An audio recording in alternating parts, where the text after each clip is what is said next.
ये वीडियो उन सभी स्टूडेंट्स के लिए बहुत इंपॉर्टेंट रहने वाला है जो बैंक पीओ बनने का सपना देखते हैं, इनकम टैक्स ऑफिसर बनने का सपना देखते हैं। इंग्लिश कोई मुश्किल लैंग्वेज नहीं है। अगर तरीके से सीखा जाए, सही स्ट्रैटेजी के साथ सीखा जाए, तो आप भी एक फ्लुएंट स्पीकर बन सकते हैं और अपने बैंक या एसएससी या और गवर्नमेंट एग्जाम्स में अच्छा स्कोर कर सकते हैं। आपको हर एक टॉपिक को अच्छे से समझना है। कौन कौन से टॉपिक समझने हैं, चलो पहले ये देख लेते हैं। अगर मैं आपसे कहूं कि आपको दिल्ली से बेंगलुरु जाना है, वो भी 38 आवर्स में, तो क्या आप जा सकते हैं? आई एम वेरी श्योर आप में से कुछ बच्चे हाँ बोलेंगे और कुछ ना बोलेंगे। लेकिन मेरा सवाल आपसे ये है कि कैसे जाएंगे?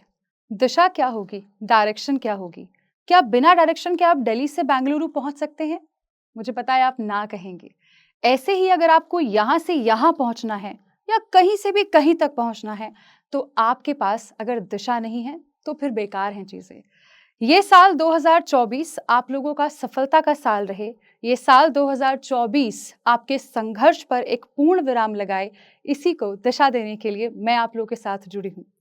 नमस्कार, मेरा नाम रूपम चकारा है। मैं एक यूट्यूब एजुकेटर हूँ और हर साल हजारों बच्चों को ट्रेन करती हूँ सरकारी नौकरी के लिए। इस वीडियो के थ्रू मैं उन स्टूडेंट्स को केटर करना चाहती हूँ जो बैंक एग्जाम्स की तैयारी करते हैं, एसएससी एग्जाम्स की तैयारी करते हैं, टीचिंग एग्जाम्स की तैयारी करते हैं, या फिर अपनी पर्सनैलिटी को ग्रूम करना चाहते हैं, अपनी स्पोकन इंग्लिश पर कमांड करना चाहते हैं। ये वीडियो उन सभी स्टूडेंट्स के लिए बहुत इंपॉर्टेंट रहने वाला है जो बैंक पीओ बनने का सपना देखते हैं, इनकम टैक्स ऑफिसर बनने का सपना देखते हैं, या वो सपना जो आप उठते बैठते जागते हर समय देखते हैं, वो सपना जो आप खेत में काम करते हुए देखते हैं, वो सपना जो आप रसोई में खाना बनाते हुए देखती हैं, वो सपना जो आप पार्ट टाइम जॉब करते हुए देखते हैं।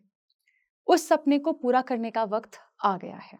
कैसे पूरा करना है, चलिए समझते हैं। लाइफ में जब आप कोई भी काम करें तो आप अपने आप से 3 सवाल जरूर पूछें: क्या, क्यों और कैसे। यहाँ पर भी हम वही करेंगे और जानेंगे कि आप इंग्लिश को किस तरीके से बहुत आसानी के साथ सीखकर इंग्लिश पर कमांड कर सकते हैं। इंग्लिश कोई मुश्किल लैंग्वेज नहीं है। अगर तरीके से सीखा जाए, सही स्ट्रैटेजी के साथ सीखा जाए, तो आप भी एक फ्लुएंट स्पीकर बन सकते हैं और अपने बैंक या एसएससी या और गवर्नमेंट एग्जाम्स में अच्छा स्कोर कर सकते हैं। इस वीडियो को मैं इन 3 सवालों में समराइज करूंगी: क्या, क्यों और कैसे। और वीडियो के एंड तक आपको ये अच्छे से समझ में आ जाएगा कि कैसे आप इंग्लिश में एक अच्छा स्कोर अपने एग्जाम में ला सकते हैं और कैसे आप अपनी पर्सनालिटी को ग्रूम कर सकते हैं। आपको नूडल्स पसंद है? मुझे पक्का पता है आप हाँ बोलोगे। लेकिन अगर मैं आपसे ये कहूँ कि आप नूडल्स बना दो, तो आपको लगेगा ये तो बड़ा टफ टास्क है। बिल्कुल ऐसे ही जब आप किसी भी चीज़ की शुरुआत करते हैं तो आपको वो टफ लगता है, ऐसे ही आपको इंग्लिश भी टफ लग रहा है। जैसे खाना बनाना है, बिल्कुल वैसे ही इंग्लिश सीखना भी है। कोई मुश्किल नहीं है, बहुत आसान है। पहले ये समझ लो कि आपको पढ़ना क्या क्या है। आप बैंक एग्जाम्स की तैयारी कर रहे हैं, या फिर एसएससी की तैयारी कर रहे हैं, या किसी भी और पर्टिकुलर एग्जाम की तैयारी कर रहे हैं, और आप अपनी पर्सनालिटी को अगर ग्रूम करना चाहते हैं, तो आपको क्या क्या पढ़ना होगा, कैसे कैसे पढ़ना होगा, वो सब समझेंगे। पहले क्या पर आते हैं। इंग्लिश बेसिकली 3 सेक्शंस में डिवाइडेड है: ग्रामर, वोकैबुलरी और रीडिंग कॉम्प्रिहेंशन। एक बहुत बड़ी गलती जो मैं हमेशा देखती हूँ स्टूडेंट्स करते हैं, वो ये कि सिर्फ किसी एक सेक्शन को कमांड करने की कोशिश करते हैं। आप ऐसा बिल्कुल मत कीजिएगा। ग्रामर भी इंपॉर्टेंट है, वोकैबुलरी भी इंपॉर्टेंट है और रीडिंग कॉम्प्रिहेंशन भी इंपॉर्टेंट है। आपको हर एक टॉपिक को अच्छे से समझना है। कौन कौन से टॉपिक समझने हैं, चलो पहले ये देख लेते हैं। Noun, pronoun, adjective, adverb, verb, tense, direct indirect, active passive, conjunction, preposition, article, ये सब पढ़ना होगा आपको।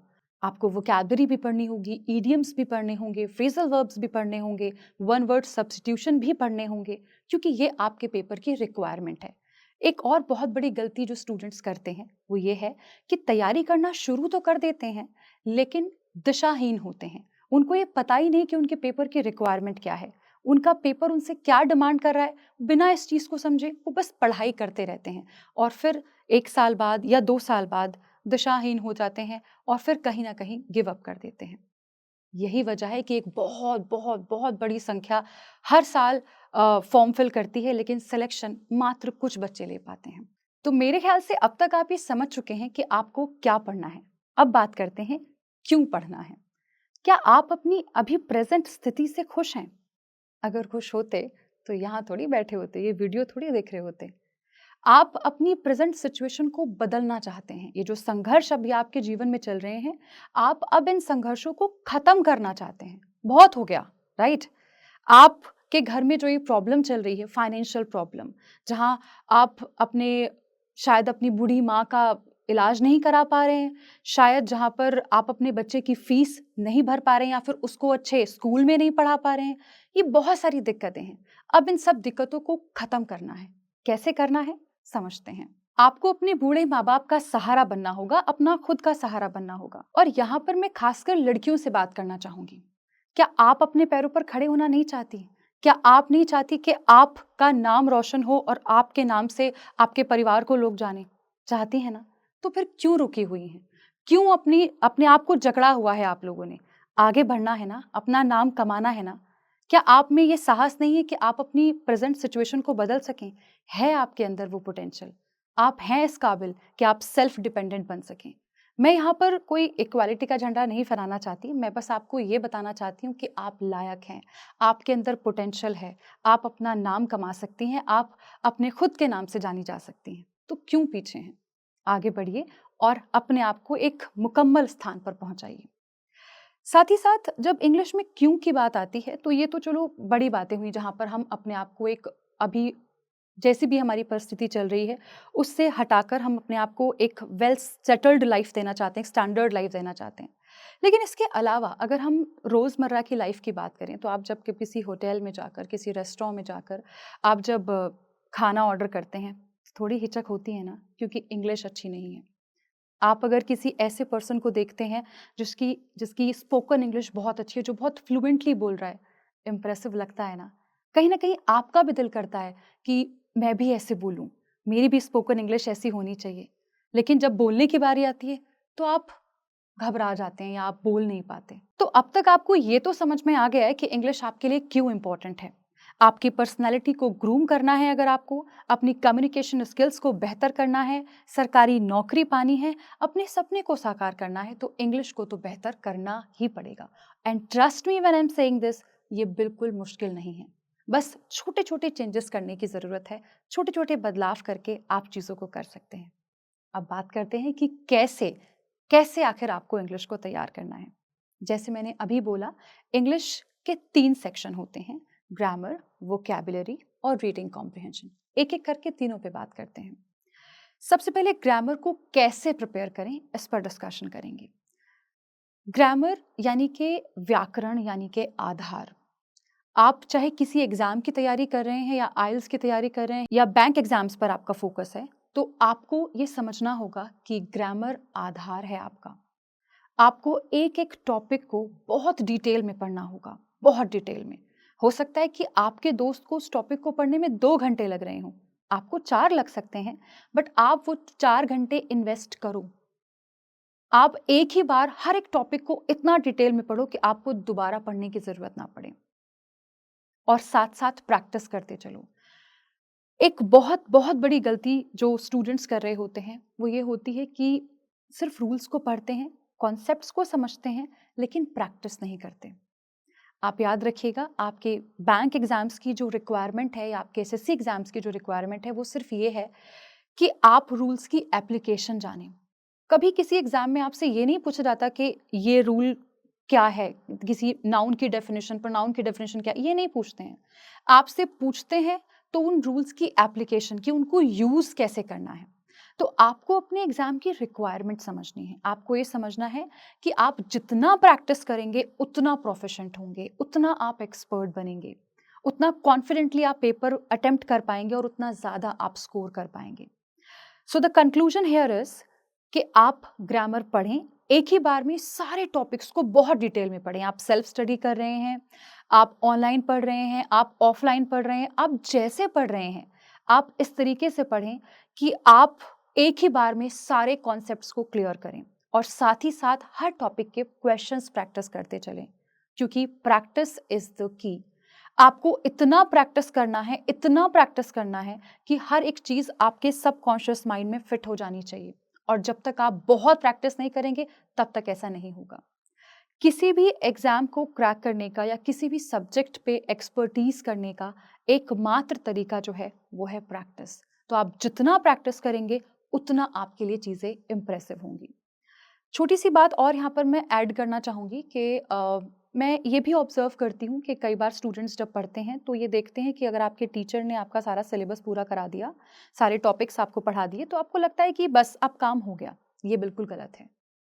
ऐसा बिल्कुल भी ना करें। टीचर का काम वहाँ पर खत्म हुआ है, आपका काम यहाँ से शुरू हुआ है। अगर आपके टीचर ने आपको कोई भी टॉपिक पढ़ा दिया है, तो अब आपकी रिस्पॉन्सिबिलिटी ये है कि अब आप उस टॉपिक पर कम से कम 20 से 50 क्वेश्चन खुद से प्रैक्टिस करें। इससे आपके कॉन्सेप्ट क्लियर होंगे। चीज़ों को रटने से आपके कॉन्सेप्ट क्लियर नहीं होते। आप खुद प्रैक्टिस करेंगे, तभी आपके कॉन्सेप्ट्स क्लियर होंगे। अब बात करते हैं वोकैब्युलरी के बारे में। वोकैब्युलरी यानी कि रिविजन। मैं हमेशा अपने बच्चों को यही बताती हूँ, वोकैब्युलरी का मतलब रिविजन होता है। मतलब आप रूट वर्ड्स की हेल्प से पढ़ रहे हैं, आप निमोनिक्स की हेल्प से पढ़ रहे हैं, या आप चाहे जैसे वोकैब्युलरी पढ़ रहे हैं। अगर आप रिवाइज नहीं कर रहे हैं तो आप अपना टाइम वेस्ट कर रहे हैं। Idioms and phrases, synonym, antonyms, phrasal verbs, आप कुछ भी पढ़ें लेकिन रिवाइज ज़रूर करें, क्योंकि रिविजन इज़ द की। मेरे खुद का एक बहुत इंपॉर्टेंट शो है जो स्टूडेंट्स जिससे बहुत प्यार करते हैं, बहुत सराहते हैं, वाओ वोकैब के नाम से। आप सर्च करेंगे, आपको बहुत बड़ी एक प्लेलिस्ट मिल जाएगी, जिसमें मैं हर एक वर्ड को बहुत सिंप्लीफाइड तरीके से, बड़ा तोड़ के, प्यारे निमोनिक्स के साथ आप लोगों को सिखा रही होती हूँ, ताकि वो आपको लंबे समय तक याद रहें। लेकिन मैं भी हर एक वर्ड को कई बार रिवाइज कराती हूँ, क्योंकि रिविजन इज़ द की। आप मेरे साथ पढ़ें या ऑफलाइन, ऑनलाइन, जैसे आपका दिल करे आप पढ़ें, लेकिन याद रखें, रिविजन इज़ द की। मैं खुद अपने इंस्टाग्राम पर भी बहुत सारी वीडियोस अपलोड करती रहती हूँ, आप वहाँ से भी सीख सकते हैं। Now let's talk about reading comprehension. ये वो सेक्शन है जो स्टूडेंट्स के, मैं कहूँगी सबसे ज़्यादा डर जो स्टूडेंट्स के मन में है, वो इसी सेक्शन को लेकर है, रीडिंग कॉम्प्रिहेंशन। और खासकर बैंक एग्जाम्स में, बैंक एग्जाम्स तो बदनाम है इस वजह से कि बच्चे इसलिए बैंक एग्जाम्स के फॉर्म नहीं फिल करते कि रीडिंग कॉम्प्रिहेंशन बहुत वहाँ पर मुश्किल आता है। तो क्या छोड़ दें फिर सपना अपना जो सोचा था पीओ बनने का, वो त्याग दें? ऐसा तो नहीं होना चाहिए यार, इतने कमज़ोर सपने तो नहीं होने चाहिए ना हमारे। अगर इतना कमज़ोर सपना है तो फिर कैसे हम इसको पूरा कर पाएँगे, राइट? सो बेसिकली अगर हम लोग बात करें कि रीडिंग कॉम्प्रिहेंशन को कैसे प्रिपेयर करना है, तो ये एक ऐसा टॉपिक है, ये एक ऐसा सेक्शन है जिसकी वैल्यू बहुत ज़्यादा है, बहुत ज़्यादा वैल्यू है। और अल्टीमेटली अगर आप इंग्लिश सीख रहे हो, अपनी पर्सनैलिटी को ग्रूम करने के लिए भी अगर आप इंग्लिश सीख रहे हो, तो आपको ये पता होना चाहिए कि क्या लिखा हुआ है, सामने वाला क्या कह रहा है। अगर वो समझ ही नहीं आ रहा है आपको, तो फिर तो गड़बड़ है ना यार। कॉम्प्रिहेंशन का मतलब ही होता है टू अंडरस्टैंड, समझना चीज़ों को। तो बेसिकली रीडिंग कॉम्प्रिहेंशन का, खासकर अगर मैं बैंक एग्जाम्स के बारे में बात करूं, तो बहुत बहुत बड़ा वेटेज रहता है, राइट? अब इसको तैयार कैसे करें? आप जब कोई भाषा बोलनी सीखते हैं, तो जाहिर सी बात है, कोई छोटा बच्चा देखा है आपने, जब वो हिंदी भी बोलता है तो वो अ ब ब बोलता है, एकदम से तो शब्द नहीं बोल पाता। ऐसे ही आप अपनी रीडिंग स्किल्स को भी समझिएगा। आपको पहले छोटे छोटे पैराग्राफ्स पढ़ने होंगे, सेंटेंसेस पढ़ने होंगे, उनको समझना होगा, और फिर धीरे-धीरे जब प्रैक्टिस में आपकी चीज़ें आ जाएँगी, तो आप ऑटोमैटिकली अच्छे बड़े लेंदी, मैं कहूँगी कि पैराग्राफ्स या फिर मुश्किल पैराग्राफ्स जो अच्छी कॉम्प्लिकेटेड लैंग्वेज में लिखे होते हैं, आप उनको भी पढ़ पाएँगे और उनको भी समझ पाएँगे। और ख़ासकर अगर मैं बैंक एग्ज़ाम्स की बात करूँ, जहाँ पर रीडिंग कॉम्प्रिहेंशन का वेटेज बहुत ज़्यादा रहता है, उनमें जो आरसीज़ आते हैं, यानी कि जो रीडिंग कॉम्प्रिहेंशन, जो अनसीन पैसेजेस आते हैं, आप उनको भी बहुत ईज़िली सॉल्व कर ले जाएँगे। अब बात करते हैं इसको तैयार कैसे करना है, कैसे प्रिपेयर करें रीडिंग कॉम्प्रिहेंशन। आप छोटे-छोटे आर्टिकल्स पढ़ना शुरू करें। आर्टिकल कहाँ से पढ़ें मैम? क्या द हिंदू का एडिटोरियल पढ़ लें, या फिर बड़े-बड़े न्यूज़पेपर जैसे कि जिसमें कॉम्प्लिकेटेड लैंग्वेज लिखी होती है, इंडियन एक्सप्रेस या फिर द इकोनॉमिक टाइम्स, ये सब पढ़ें? नहीं, आप स्टोरीज़ पढ़ो ना।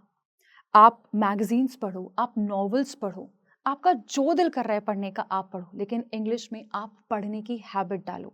धीरे-धीरे you will see the difference, आपको समझ में आएगा। अगर आपको कोई नॉवल पढ़ने का शौक नहीं है, आप न्यूज़पेपर की सिटी न्यूज़ से शुरू करो। जब आप पढ़ना शुरू करोगे, तो आप इवेंचुअली यू विल रियलाइज़ कि आपकी जो स्पोकन स्किल्स हैं, वो भी बहुत बेहतर हो जाएँगी।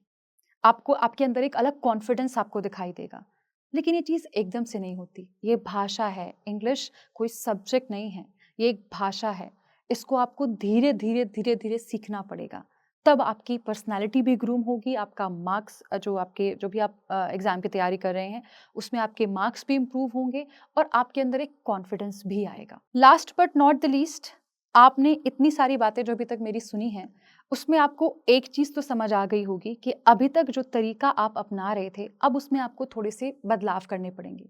क्योंकि अगर आप तरीकों को नहीं बदलोगे, तो फिर रिज़ल्ट भी नहीं बदलेंगे। अगर रिज़ल्ट्स बदलने हैं, तो तरीके आज ही बदलने हैं। और याद रखना, साल 2022 चला गया, 23 चला गया और उसके पहले के सारे साल तो जा ही चुके हैं। अगर 2024 को भी ऐसे ही जाने देना है, तो फिर वही करते रहना जो आप करते आए हैं। और अगर इस साल को सक्सेसफुल बनाना है, अपने सपनों को साकार करना है, तो फिर बदलाव तो करने पड़ेंगे, क्योंकि ये this is the need of the hour, ये आपको करना ही होगा। लास्ट में एक टिप आप सभी को देना चाहूँगी, किसी भी फील्ड में, लाइफ में अगर आप सक्सेसफुल होना चाहते हैं, तो 5 ऐसी चीज़ें हैं जो आपको हमेशा अपने ज़हन में रखनी चाहिए। चाहे आप अपने बैंक एग्ज़ाम्स की तैयारी कर रहे हैं, या फिर आपका सपना इनकम टैक्स ऑफ़िसर बनने का है, या फिर आप एक टीचर बनना चाहते हैं, या फिर आइल्स का एग्ज़ाम क्रैक करना चाहते हैं। आप जो भी करना चाहते हैं, 5 पॉइंटर्स याद रखिएगा। सबसे पहले, आप डिसिप्लिन्ड रहें। अगर आप डिसिप्लिन्ड होंगे, आप सब कुछ अचीव कर ले जाएँगे। आप डेडिकेटेड रहें। डेडिकेशन बहुत, बहुत, बहुत रिक्वायर्ड है। कंसिस्टेंसी बहुत ज़रूरी है। और कोई भी चीज़ एकदम से चुटकी बजाए से नहीं मिलती, इसलिए पेशेंस रखना भी बहुत ज़्यादा ज़रूरी है। और स्पेशली अगर आप एग्ज़ाम्स की बात कर रहे हैं, तो राइट रिसोर्स का इस्तेमाल करना बहुत ज़रूरी है। आप अगर इन 5 पॉइंटर्स को फ़ॉलो करेंगे, तो मुझे पूरा भरोसा है कि आपका जो सपना है, वो ज़रूर पूरा होगा और आप ऑफ़िसर ज़रूर बनेंगे। इसी के साथ अपनी बात को बस यहीं पर विराम देती हूँ। Thank you. नमस्कार। It is said that when you educate a woman, you educate an entire generation. नारी सशक्तिकरण पर ये पंक्तियाँ हमारे दिल को जोश और हिम्मत से भर देती हैं। ऐसी ही हिम्मत भरी कहानी अभी हमने सुनी जोश टॉक्स पर, और हमें उससे काफ़ी प्रेरणा भी मिली। ऐसी ही कहानी है लक्ष्मी जी की, जिन्होंने CS करके बड़े शहर में वो आए जॉब का सपना लेके, पर उन्हें यहाँ जॉब नहीं मिल पाई। पर उन्होंने हिम्मत नहीं हारी, जोश के साथ उन्होंने कम्युनिकेशन स्किल्स पर काम किया और आज एक बड़ी कंपनी में वो काम कर रही हैं। लक्ष्मी जी की ही तरह कई स्टूडेंट्स जैसे कि वैशाली जी, नीला, प्रणाली, आरती और उषा जी ने मिलके जोश स्किल्स के साथ विभिन्न स्किल्स जैसे कि spoken English, communication skills, personality development, finance, business building सीख कर आज अपनी अलग पहचान बनाई है। आज ही अपने जैसे लाखों स्टूडेंट के साथ भारत के number 1 spoken English learning app जोश स्किल्स ऐप के साथ अपनी इंग्लिश लर्निंग जर्नी शुरू करें।